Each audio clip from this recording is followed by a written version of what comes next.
Hey there, my leaders. Yes, you're wondering why there's no music right now. Well, that's because I'm about to introduce you to our live in-studio taping that we did on Wednesday, October 30th here in Columbia. Some of you weren't there, I noticed. That's okay. That's why we have the podcast, so you can listen to it. But we want to thank all of our friends that did come out to support us. And without further ado, here is our live taping from October 30th, our pre-election show with Meg Kinnard from the Associated Press and Maayan Schechter with South Carolina Public Radio. It was so much fun. Thank you, guys.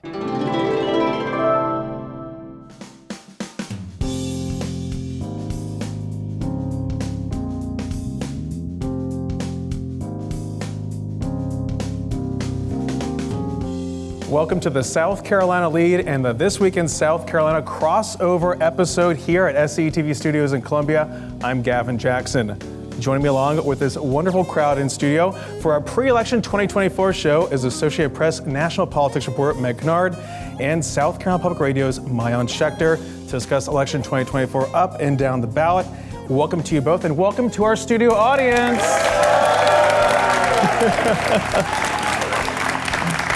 Okay, everyone's feeling pretty excited with less than a week to go. How's everyone feeling? A little anxious? Yes, no, maybe? Okay. I see a couple beers out there. So thank you all for being here. Thank you all for being here too.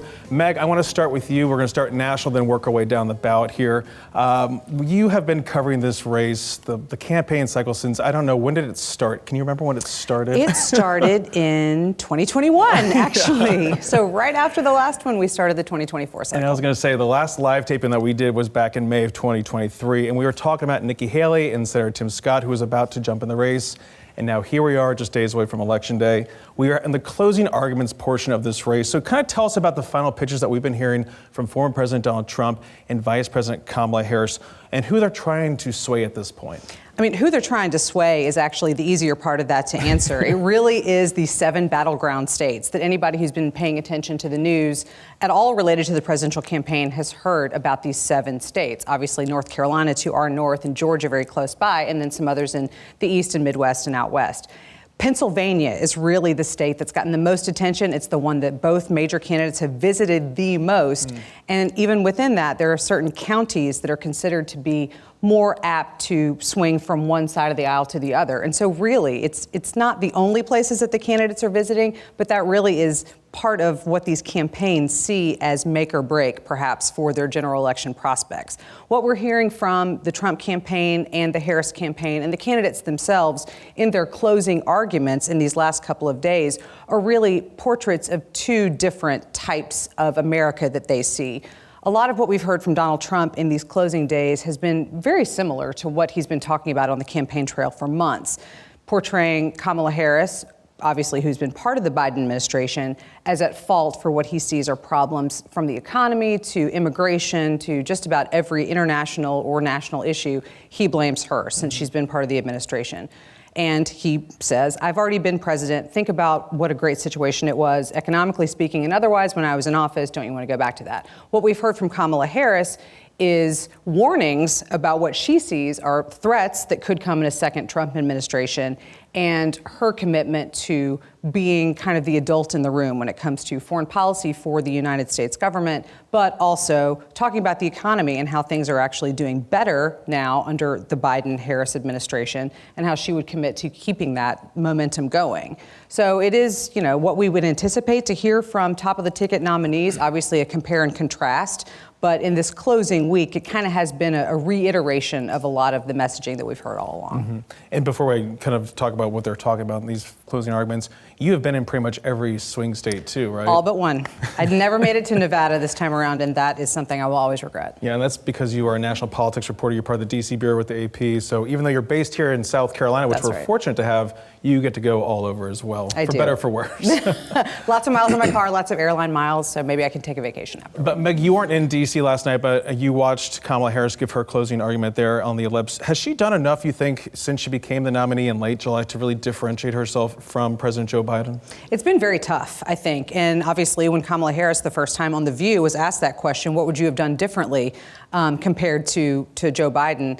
She said, I really can't think of anything. And that's the answer that's kind of followed her along, even though she has made some tweaks to it and said that she has come up with a few areas in which she would have maybe gone stronger or done a little bit of a pivot. Still, the fact that she said it that way has been kind of difficult for her to recover from. And it's certainly been something that Donald Trump and his allies have been reminding people about. But I think that what we heard from Vice President Harris last night was a little bit of the new generation spin that she's been trying to put forth. Clearly, she is a lot younger than Joe Biden, and that's part of why I think we're seeing her atop the ticket, given his departure from the race earlier this summer. But it's spinning forward. It's talking about, okay, so yes, we accomplished this during the Biden-Harris administration, but these are ways that I would like to further that progress. So it was kind of a little bit more of a forward look than perhaps we've heard during some of her earlier stump speeches. Yeah, that to-do list versus a grievance list. Exactly. What she said Donald Trump would do is he's going to be trying to get with his enemies, whereas she's going to come into office with a list of things she wants to accomplish. And pivoting to Trump here, you watch a lot of his speeches. I don't think people realize that when it comes to, how the Associated Press covers the presidential campaign, you'll have someone usually on the ground watching these speeches, but then folks back home watching from wherever they are, just so they can kind of pick up on anything that someone who's out in the crowd, when you're surrounded by a lot of different things, a lot of stimuli, you might have missed. So you can't really connect to anything, as we've all been there with our cell phones and laptops not and people working. are yelling at you. It can be a little chaotic, so it's a lot easier to have someone backstopping you on a live stream. So that being said, you watch a lot of those. You continue to hear this policy versus personality when it comes to former President Trump, but it doesn't always seem like that. And in fact, he doesn't always stay on message, much to Senator Lindsey Graham's chagrin. We see him on the Sunday morning shows really trying to focus that message. So we also looked at the former President Trump's big rally there at Madison Square Garden over the weekend, where he laid out more grievances than anything else. So how is that working when it comes to what we're hearing from President Trump? In terms of what we heard at the Madison Square Garden event, which was intended to be his closing argument on Sunday night, a lot of it was overshadowed almost immediately by something that not Donald Trump said, but one of the comedians who was introducing him, referring to Puerto Rico as an island of garbage. That was the entire next news cycle, which is still bleeding into further news cycles. And so that detracted from some of what Donald Trump was talking about.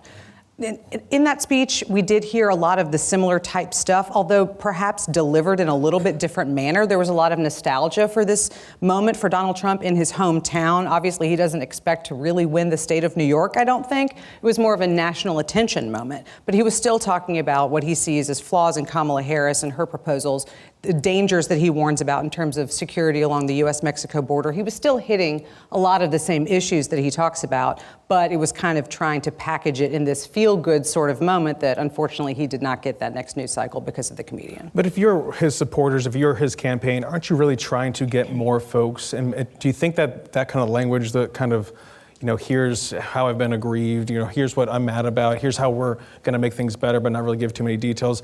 Isn't there a better way to maybe bring more people in versus maybe coming across as negative? It's a good question. A lot of consultants analyze this, and they look at how Donald Trump is speaking on the stump and saying a lot of the things you just mentioned, and they're like, he's really just talking to his base. He's talking to the people who already support him. He's not really going after those swing voters or those Pennsylvania counties that, really are kind of at stake in terms of the undecided voters, because I think a lot of us would go and talk to people, our friends and neighbors. I mean, most people have made up their minds by this point. There aren't a whole lot of folks who are completely unaware of who they're going to pick, whether they're already voting now or who they're going to pick on Tuesday.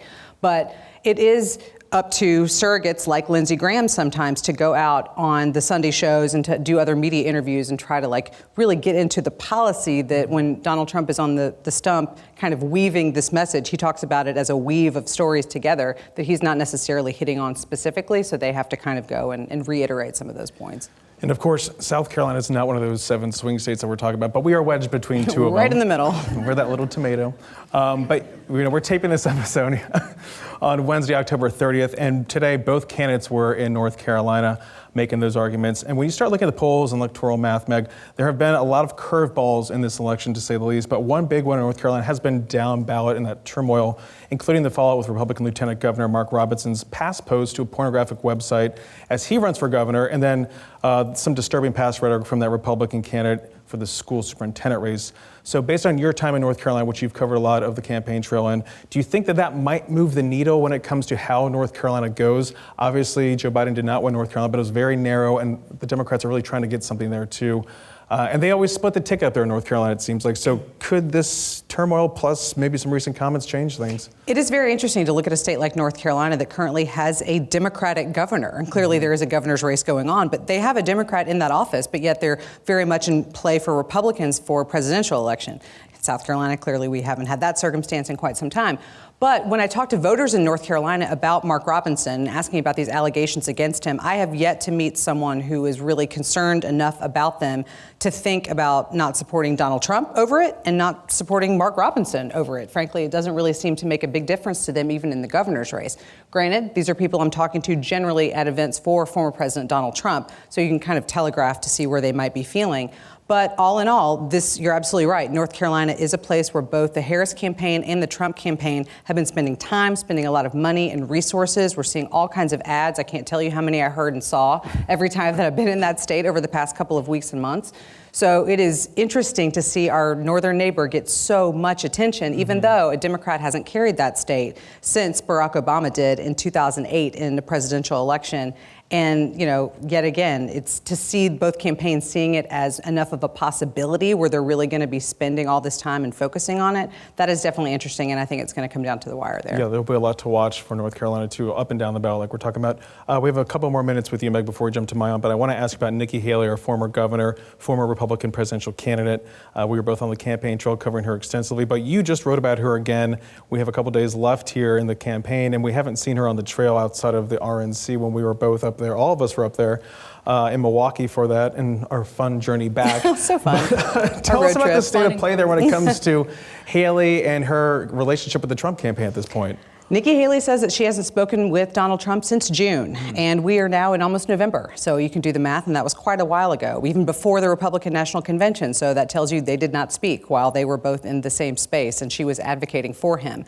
But from what Nikki Haley and her team are telling me is they have made it very clear to the Trump campaign and to Donald Trump that she is available, that she obviously is the Republican who got, next to him, the most votes in the whole primary. She stuck with it longer than any of the other candidates. So purportedly, there were a lot of voters, even after she left the race, who were continuing to vote for her in primaries and caucuses that followed. Whether that's a protest vote or whether that's people who really saw themselves as more aligned with her and wanted to participate in that Republican primary, that is of note. And so for Donald Trump not to have reached out to her, it's funny, it actually benefits Nikki Haley. Sure, she gets credit for coming out and saying, I support my party's nominee. I do not support Kamala Harris. I appreciate a lot of the Harris people who are now trying to go after those voters who supported me, Nikki Haley, in the primaries, but I don't support her. But it benefits Nikki Haley because if she has future political aspirations of her own, she still gets that credit for saying, I support my party's nominee,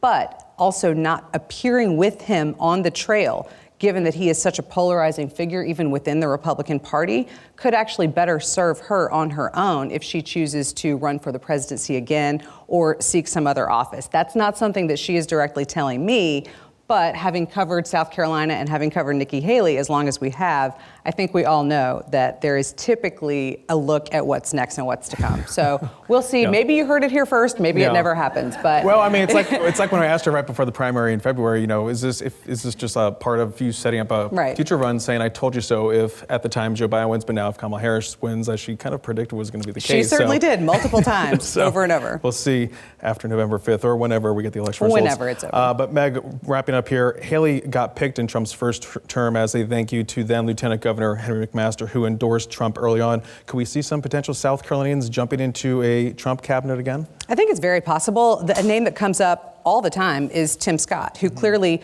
was in the presidential race for about 6 months himself, but then has become one of Donald Trump's big surrogates. He was stumping in some of those other early states, not just our home state of South Carolina. He's been out on the trail. He's still out on the trail campaigning for him. And he often gets mentioned in terms of a financial related appointment, maybe because of his service on the Senate Banking Committee. So I think it's very possible that we would see him being considered for that. Lindsey Graham's name also comes up a lot. Obviously, he is a senator and has been serving in the Senate for some time representing South Carolina. He is another of Donald Trump's big surrogates and supporters going back to that 2016 race, after he dropped out himself, of course. So I think that's another possibility. But if either one of those things happen, or if they both were to happen, we would have 2 open Senate seats here in South Carolina, the appointment of which would be up to who? Governor Henry McMaster, who is also a major Trump backer and surrogate. So that's just all kinds of ways that a potential Trump administration could affect our home state, even though we aren't one of those 7 battlegrounds. And that'll be something that we're watching super carefully. You can definitely last longer as a senator for 6 years versus being in a Trump administration. You never know how long that's going to last. And South Carolina is known for having longevity in our senators, so there's also that to remember. But segue us into Maayan and talking about Congress and looking at what you think might happen based on the top of the ticket and how that could affect what could happen in the control of Congress, Meg. It's very interesting for people like us to think about how these two things work together, because thinking about which presidential administration you get, if they have a Congress that they can work with or not, depending on who's controlling the House or the Senate or both, or, if the president doesn't have either, that could be a tricky situation. In South Carolina, I don't think that we're going to be seeing a lot of differences and surprises in our races here. But I think that if we do have a Democratic administration, we may end up seeing one of those circumstances where the Republican representatives from South Carolina are frequently finding themselves at odds and having a lot of grievances with a Democratic administration in the White House. We have seen that. I think that would continue. If there's a Republican in the White House, there are a lot of Republicans who have supported Donald Trump in our current delegation who will likely be in the next iteration of that delegation. And so there could be some opportunities for projects to come back to South Carolina for sure, but also to have some of those members highlighted as they are out there supporting Donald Trump if he's elected. So we're nice, well situated here in South Carolina. There's always something going on in South Carolina, for sure. Thank you, Meg. But Maayan, when it comes to the balance of Congress, no, that hinges, like Meg was saying, on our state because it's pretty well set. I don't want to ruin any surprises for November 5th, but based on gerrymandering and how the districts are drawn, it's pretty much ideological where it's going to go based on how things are drawn right now. But there will be a new face in our delegation following the election in the Republican-controlled 3rd district, if it goes as we expect it to, because it's such a conservative district. And that's Sherry Biggs, who narrowly beat that firebrand pastor Mark Burns, who's been in South Carolina politics or tangential to it for some time. And she won by 1,100 votes in that primary. We always talk about primaries really being the big decider when it comes to who's going to be on that November ballot, but that's when you really get your voice heard if you're in one of these districts and you feel like you can't make a change. Look in the June primary. But what's going on in the 3rd district, Maayan? Right. I mean, exactly as you mentioned, party primaries are where, as everyone knows, I think, where races get decided in South Carolina for the most part. Sherry Biggs, while not really known super statewide, is known in Republican circles. She and her husband have been big time donors and they're allies to Henry McMaster for a very long time. We didn't really get a whole lot of time to talk to her when we were in Milwaukee, but Republicans that I've talked to say she is very nice, very easygoing, will be a good fit in the delegation. Of course, as we know, Congressman Jeff Duncan decided not to run. He is going through a divorce, had some very public allegations of infidelity, and so that was not working with his district. She is pretty well funded on her own, but she's a well-funded candidate. Again, this is an upstate district, and as you mentioned, if maybe Mark Burns had won the primary, maybe we would be having perhaps a slightly different conversation. I don't think a wildly different conversation. Mm-hmm. It's a tough district for Democrats to win, and especially after this redistricting process, it's even tougher. So she is going to be our second Republican Congresswoman from South Carolina with Nancy Mace, of course. And we'll see how she does, but she is on her way to being the next Congresswoman from South Carolina. Yeah, and when those seats open up like it did with Jeff Duncan, people really pounce on them because they don't turn over very often. And when you get it, unless you really mess up, it seems like it's kind of on cruise control for the most part. You vote no if you want to, you vote yes if you want to. And incumbency is very strong, and it's hard to beat in South Carolina. But in the 4th district right over there, the Greenville-Spartanburg district, we did see incumbent Congressman William Timmons have a very bruising primary in June between him and Adam Morgan, the House Freedom Caucus here in the State House. But again, that's another very strong conservative district. It went by 20 points in 2020 for Trump. So hate to say for Catherine Harvey, but we don't expect a very big surprise here. So what's the latest on that district and what you expect to see? Because there has been some interaction there on the campaign trail. Right. I actually think that Catherine Harvey, she's the chairwoman of the Spartanburg County Democratic Party, despite the fact that, again, she is a Democrat in a conservative district. She has run what I think has been a much better campaign, a bit more of an aggressive campaign than we've seen from a lot of Democrats running in that district. She talked to us when we were in Chicago for the DNC about how they've been reaching out to voters who were not active in past election cycles. I think there was some 6,000, which of course is not a crazy big number, but can make a difference for down ballot, as we're talking about down ballot races. What I am interested with that race is, Spartanburg, Greenville area. Does she bring out voters who maybe didn't vote in the midterms or even in the past general to help vote for some of these down ballot races, state house, local races, things like that? So despite the fact that, again, uphill battle for a Democrat to win that one, maybe she's able to help turn out voters for other local races. Mm-hmm. Yeah, that's what we're, especially in a presidential election year versus the midterms when sadly it really does drop off. But the closest competition is always in the 1st Congressional District down there in the Low Country on the coast in Charleston down to Hilton Head with Congresswoman Nancy Mace, who flipped that district red by 1.3 points back when she was first elected in 2020. That was also when the district went by 6 points for Donald Trump. She faces off against Democrat Michael B. Moore. Now, Mace easily won her second term by defeating Democrat Annie Andrews by 14 points in 2022. What can we expect here? Yeah, this is a district that perhaps was a bit more competitive in previous cycles, and the U.S. Supreme Court has kind of ended that a bit. They upheld the map that the Republican-controlled legislature drew, and that was over a lawsuit, of course, where black voters in that district felt that they were disenfranchised the way that the legislature carved it all up. I mean, they basically moved Charleston completely out of the district and into the 6th district with Jim Clyburn. And so vastly, obviously, different areas. So yeah, she's in a very, very good situation. I saw some reporting last week or maybe over the weekend that talked about how she's been running a bit quieter of a campaign, and she's not worried. I would argue with the word quiet. I'd probably fight a little bit over that because I think she's been pretty... Depending on what social media account you're on, what cable news channel, and she's been very active within the Charleston County Sheriff's race. But yes, in the traditional sense, I think Nancy Mace has probably not been doing not creating a lot of new ads, maybe not doing the traditional door knocking stuff that maybe people would do when they're in situations that are a bit more precarious. So clearly she feels very, very comfortable walking into Election Day. Yeah, she had a little bit of a primary there too, but she easily won outright. We have about 5 minutes left, and I want to get to the State House first, but a question that we always get from the audience that we're going to preempt right now is talking about, will this ever change? And when we look at Democratic Congressman Jim Clyburn's 6th district, that's the only one that ever goes all Democratic. Trump has won all the other districts in the state.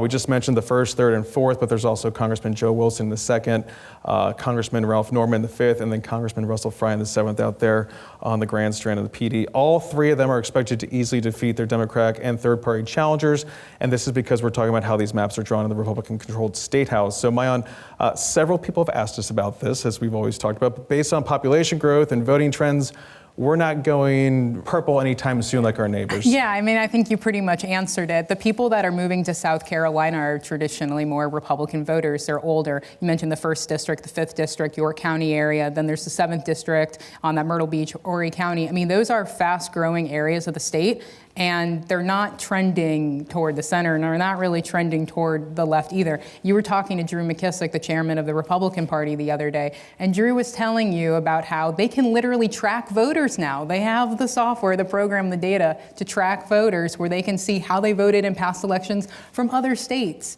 And he said the voters that they see coming in are traditional Republican voters. And so, yeah, do I think anything's going to change, in the next cycle? I'm not really sure. Maybe we're going to get another district. Yeah, maybe we see something like that. But right now, I don't think so. Let's go to the State House, Maayan. We were talking about Drew, and he was on the show talking about how they expect to flip 2 House and 2 Senate seats. He wouldn't say which ones. How exciting for all of us. But when we talk about that, what do you see at play when it comes to these numbers? When it comes to 30 Republicans in the Senate, 87 Republicans in the House, and they're on the verge of getting a supermajority like they have in the House, but over in the Senate. So where do you see some of the big races, the possible big flips happening? Yeah, we say every election cycle, this is the most important election. I think if you're a Democrat, this is every election cycle is the most important. So just as background, you've heard me say this 100 times. In 2020, Democrats lost 5 seats in the State House in the 2022 midterms. And then, by the way, that was at the time, and I almost forgot, where we had a massive U.S. Senate race between Lindsey Graham and Jamie Harrison. Yeah.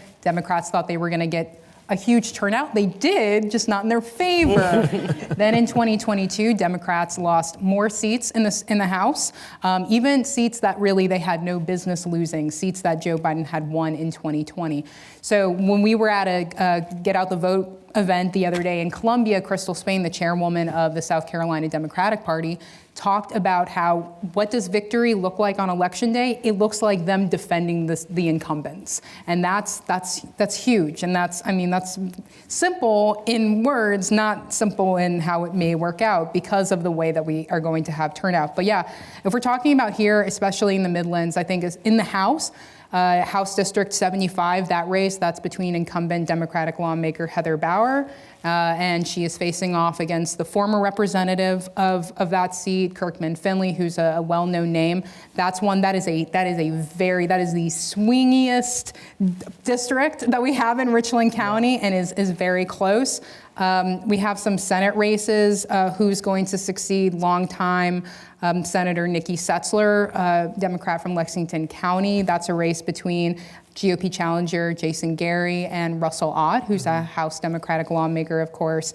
There are races in Clarendon County and Sumter County, in Darlington County. I mean, I don't know which races Drew McKissick is talking about, but and remember in 2020, we thought maybe Republicans would pick up at least one seat. We didn't think that they would pick up 3 seats in the Senate. And so even though they say 2 seats, I mean, it could be more. And Maayan, we have about 30 seconds left, and you did a great job getting through all this, but record turnout right now, early voting turnout. We're probably going to reach more than 1 million, obviously. But how do you see that? What are we looking at right now, October 30th? Yeah, more than 1 million people have already turned out to vote, plus absentee voters even higher.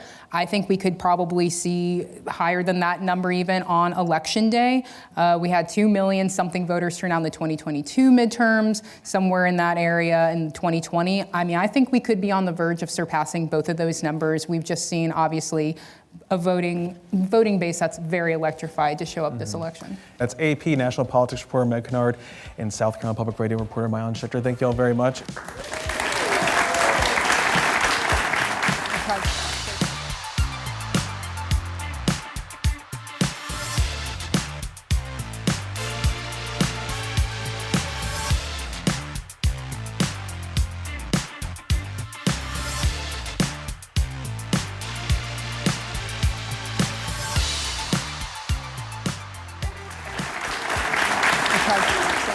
Okay, so we're still on, and say hello to our online audience and all of our viewers from around the world who are watching tonight, as they say. I did have some extra questions, and we do have all of your viewer questions too. We cannot get to all of them because some of them we just can't get to anyway. But Meg, I wanted to ask a little bit more about, just how results come in. We always talk about this. It's an easy way for people some people get apprehensive about, it's taking so long and why haven't people called the race? The Associated Press, we all rely on for them to call the race. So if you could walk us through that process and, maybe some words of wisdom when it comes to why is it taking so long? Yeah, be prepared for a long night. That's what I've been told, and that's what I think we all can expect, given a lot of what Maayan was talking about in terms of early vote turnout. That's great, and you would think, that's going to make it a lot easier because we've already got these votes in. Each state has their own rules, obviously, about how voting happens and how votes are counted. And in a lot of places, you can't start counting those early votes, which probably came in pieces of paper. Can't open those until either voting has started on election day or voting has ended on election day. And so that can mean for a very long night. But at least for the AP, yes, we've been calling races across the country since 1848. So there was a presidential election of Zachary Taylor, was actually the first one that we called. And we started doing it because the government really wasn't, and news organizations kind of decided on their own, okay, well, people would like to know before y'all get around to it, like we can start also tabulating. And as a result, the AP essentially has a year-round group of people. We employ 4,000 people across the country to go to voting centers, polling places, county level organizations. Yeah, Maayan's got experience. Thank you for your service. But we gather those votes and start tabulating them ourselves so that we can then therefore call races. But that also does take a long time because for the AP, we don't make projections like you'll see on television sometimes where it's like this network projects that this person's going to win. We don't do that. We don't call a race until we determine that the trailing candidate cannot mathematically overtake the leading candidate. And whenever that point is, when we get to that, that's when we call the race for this winner. And in 2020, I believe our accuracy was 99.99% in all of the calls that we made. Thank you. On behalf of the organization, yes, I do not call any of these races, but I will pass along the congratulations. Yeah. So yes, that's how we do it, but it can be a very lengthy night, and especially in a lot of these battleground places like we were talking about, where the vote totals are really impossible to tell at this point and expected to be very, very tight. There will be a lot of challenges. There are a lot of automatic recount rules in a lot of places, so we won't know the results there anyway. And when that happens for places like the AP, we won't call that race if it's already within that margin and we know recount is coming. We'll just, kind of keep our powder dry because, why rush into something when it's that unknown? Mm-hmm. So it's going to be a long night and maybe a long week. Yeah. Sorry. Yeah. AT wanted me to start the show by saying that we already called Donald Trump for South Carolina, which, I don't want to let the cat out of the bag. The Associated Press has not made that call. Maayan, we were talking about the state house races, and I was going to ask you what you kind of see happening should, Drew flip those seats and the Republican Party pick up some seats. What do you see happening when it comes to when lawmakers get back into Columbia that second Tuesday in January? Are we going to see maybe abortion come up? Do you think we're going to see more conservative bills making it through easier through the State House? Yeah, the reality already is that because Republicans control both the House and the Senate, that, Democrats were kind of a bit on the losing end. They didn't really need Democratic support on a lot of legislation. Not to say that they don't work with Democrats, because plenty of Republicans do work with Democrats on things like the budget, other legislation. But I was looking back at my previous articles. In 2020, after that election, Republicans were talking about wanting to take up abortion, guns, private school vouchers or educational scholarship accounts, whatever you want to call them. And they did. In the past 4 years, they have taken up all of those items.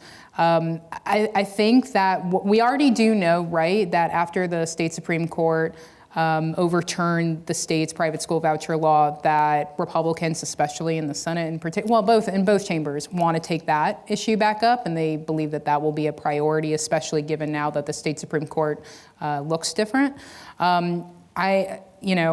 Having now covered the State House for, I can't remember, it's been like half of the time that I've lived in the state at this point. I think they've taken up a bill related to abortion access every single year. And you sound like Jeffrey Collins now. I'd be shocked if they didn't. Someone's going to talk about it at least. I do think that we'll probably see more conservative legislation. I think especially, the Senate races are really interesting to watch, because the House, a lot of House Republicans have long complained that bills, and the House, chucks out bills all the time. The House has long complained that their bills get into the Senate and they just sit there and die. The Senate's known as being like the deliberative body. They slow down legislation, which is frankly not always the worst thing in the world. But if Republicans are able to pick up more seats and they're able to tilt that chamber a bit more to the conservative side, then perhaps some of the bills that are getting out of the House we'll see actually pass in the Senate. So I'm always surprised by what the legislature does. Some years, it's not a surprise, but I do think the voucher law, the educational scholarship accounts, again, whatever you'd like to call that, I do think that will come up, and probably if there is a bill, we'll pass this session. Yeah, we can see some leadership shakeup in the Senate too. We haven't, Shane Massey's on the fence about if he's still going to be leading the Republicans in there or not, but hard to say. Right. That's obviously a chamber that's still, as you know, both know, run by seniority, and so I think some of the old guard will, for the most part, right, will still be there, but we're going to have a lot of new freshmen. And, there used to be this saying by one senator that freshmen should show up and just sit in the back and be quiet. And that really hasn't proven to be the case, I feel like, in the last couple of years. Or in Congress. Or in Congress, yeah. So I do think that perhaps we'll just see a lot more activity moving forward. We've already seen that in the House. Gotcha. And then I just want to ask you guys generally just kind of a little bit of a vibe check here, what you're picking up on. Maybe talking to voters, because now it's unlike going to a rally where everyone is really choosing to be there. Yes, folks are choosing to vote, but everyone, more people vote than go to rallies, and so it's a little bit more impassioned versus folks doing their constitutional right there. But talking to voters, what are you picking up on, Meg? What are you hearing from people? Are they anxious? Are they excited? What have you heard so far? I think there's a mix of both of those sentiments for sure. People are glad that this is finally happening and is almost over. I feel a lot of that from voters on all sides of the spectrum. Especially in those battleground states that I was talking about, TV ads, radio ads, YouTube, it is just, remember the 2020 Senate race here where it's you can't turn on your computer without seeing Jamie Harrison and Lindsey Graham, they are dealing with that on the presidential level absolutely every single day.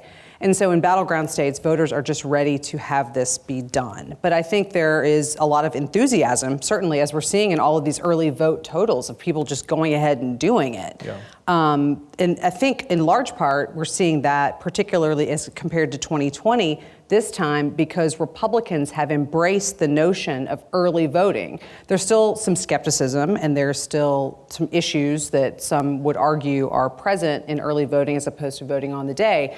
But at every single one of his rallies, Donald Trump has been telling his supporters to get out and vote early if at all possible. And that is the opposite of what we heard in 2020. I'm not saying and I'm not telegraphing that all of these early votes are coming from one side or the other, but I do think that that's probably just contributing to seeing more and more. I do think that there is a lot of anxiety, though. I've talked to plenty of people who are enthusiastic to go ahead and make their own selections, and they're glad to do it, but they're still worried. And this is from both sides of the spectrum, not necessarily people who support one candidate or the other. Because a lot of these folks who are going ahead and doing it early are so excited and participatory in the process, but also they're doing that in part because they do have even a more heightened sense of anxiety of what happens if the other side, whichever side that is, wins.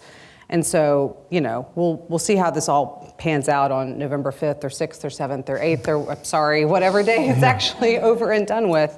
But yeah, it's kind of a broad range of the entire spectrum of emotions, I think, for voters. Yeah, because the 2020 race wasn't called until the Saturday after. It was the Saturday afterward. And so that's kind of, in part, that's what I base a little bit of the thinking about. I mean, I have absolutely no idea. I play no role in that when it comes to what the AP does. But in 2020, we did have an awful lot of early voting and voting by mail, obviously because of the pandemic. And so when we think about kind of the structures of voting as it happens now, just about every place has early voting. Even if they were struggling to figure out how to do it in 2020, they're definitely doing it now and maybe have a better system set up, but that still could mean for some delays in terms of how we tabulate everything. Yeah, and Maayan, the anxiety comparing it to 2020 in other elections, I mean, it's just really so much more present now than we've seen in the past, it seems like. I mean, I agree with everything that Meg said. I think that has been the same case when I've talked to voters and when you've talked to voters. We both spent a significant amount of time in Lexington County. I love it. Oh my gosh, over it's the last wild week. over there. And and it was really actually, it was very I'm going back tomorrow. Right. I can't get enough. Actually, I'm going to Walhalla tomorrow. Yeah. That's not Walhalla. Lexington County. Hopefully a much better parking situation than in Lexington County. But, we both had the same experience. It was kind of interesting. Normally, when people are showing up, especially for early voting, you think everybody's just going to be so out about who they're voting for and what they care about. And down the ballot, tell me about why you voted for the State House. And they're just I just voted straight ticket. Right. But, we dealt with a lot of voters who didn't want to talk about who they were voting for. And you never know which way that kind of goes. I mean, there are obviously some people online that were very clear about who they were voting for by, the apparel that they were going to be told to take off by the time they walked inside. Turn your shirt inside out. Yeah. Or the hat that they put over the hat who I talked to. But we talked to a lot of folks who just didn't want to talk about it, which I thought was so interesting, especially on the first day of early voting, because to me, those are perhaps the most enthusiastic voters. But it was kind of quiet. So, it was a little depressing when people were I don't want to share my opinion. I'm okay, obviously we're in such a polarized place right now that anything can become viral in a matter of seconds. And so people are terrified of even expressing a joke. So I get that, but then at the same time, a little bit you kind of dies thinking, we don't want to have social discourse anymore in our country because of that fear. It's hard. I get it. So that being said, I have some of the viewer questions here, and I'm going to just go through some of these. Someone says, I would like your opinion on Donald Trump. We're not going to give any opinions, unfortunately. No, we're not doing that. We are not the opinion page. We're objective journalists. Yeah, that's the difference there between, we could talk about the opinion page versus the other part of the newsroom. I also don't want to we don't need to get into the Washington Post situation there either. No. What do you think of Harris? I can't tell you that. Why do villains have such strong following? I can't really get into psychology. Not on land. Only at sea. Only at sea. Meg, this is just a kind of very general question.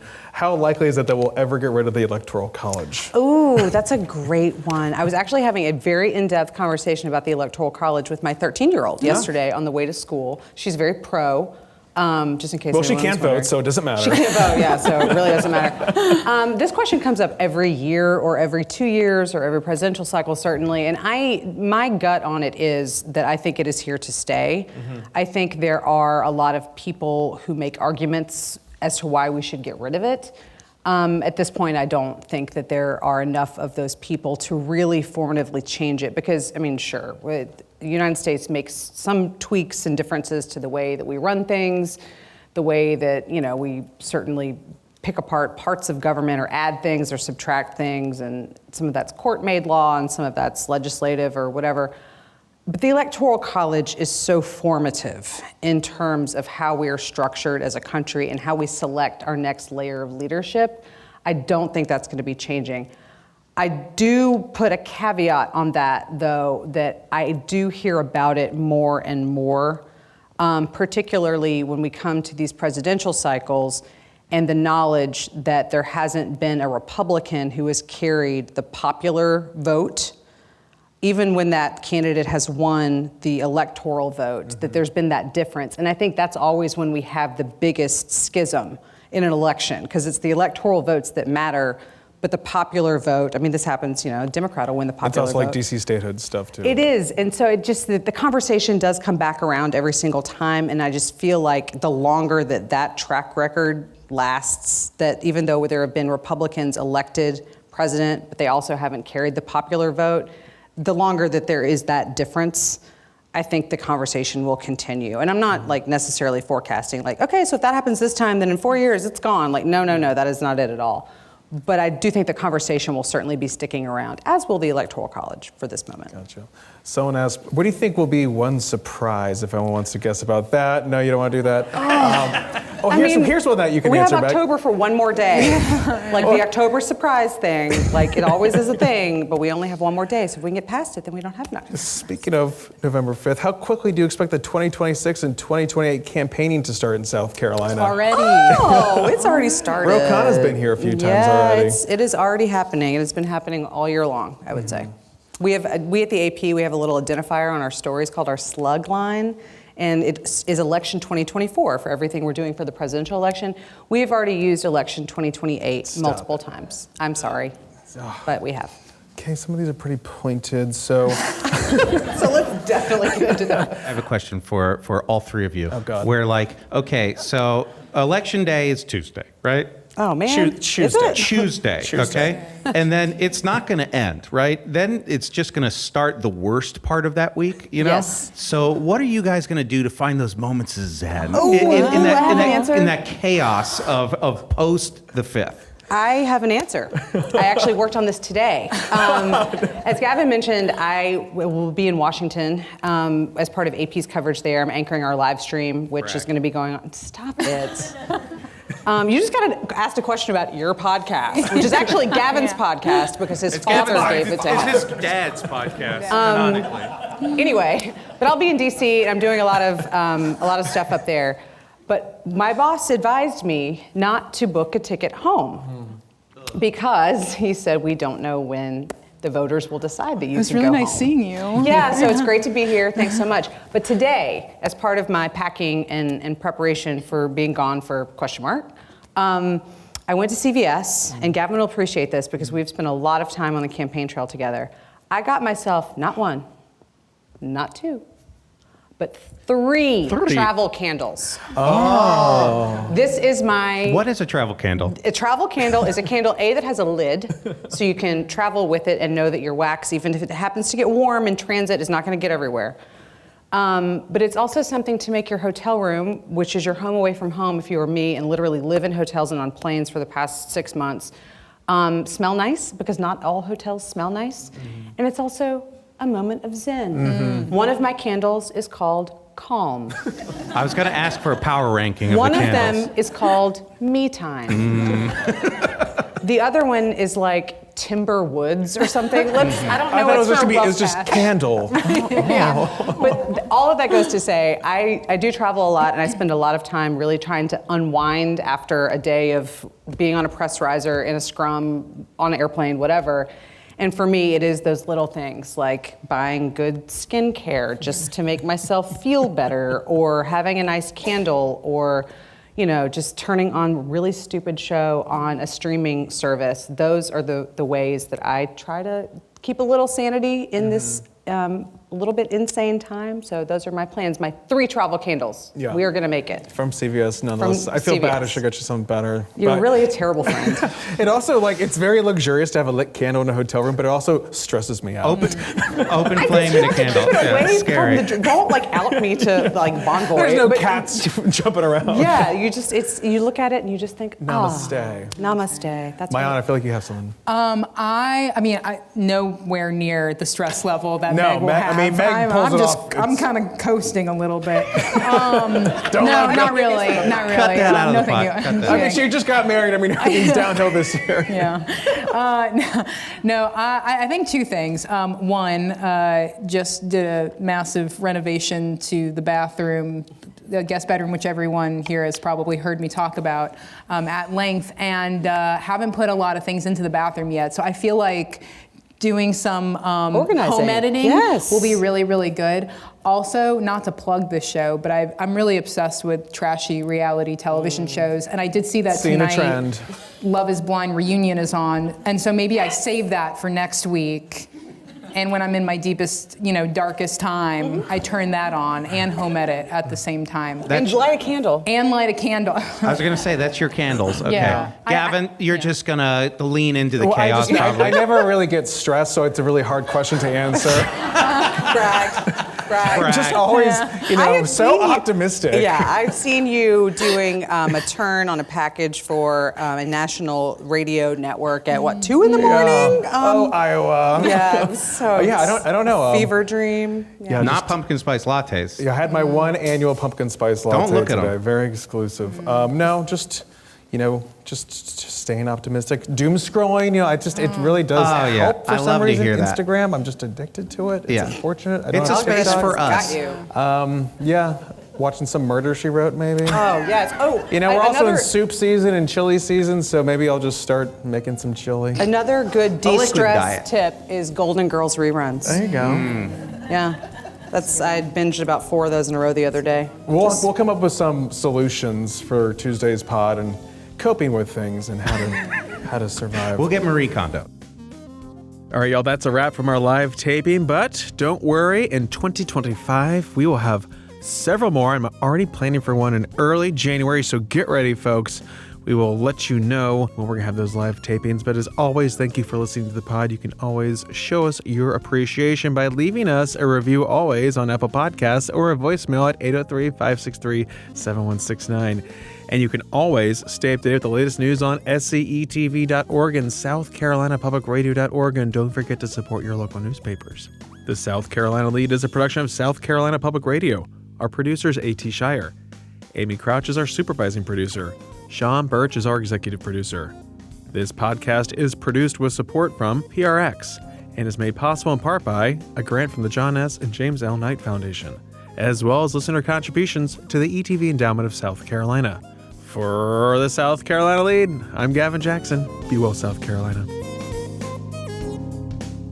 Darren, Karen, get over here right Sharon, now. They don't do that kind. If you knew anything about Aldi, you wouldn't. they have said don't that. spend money on it. You wouldn't have said anything like that.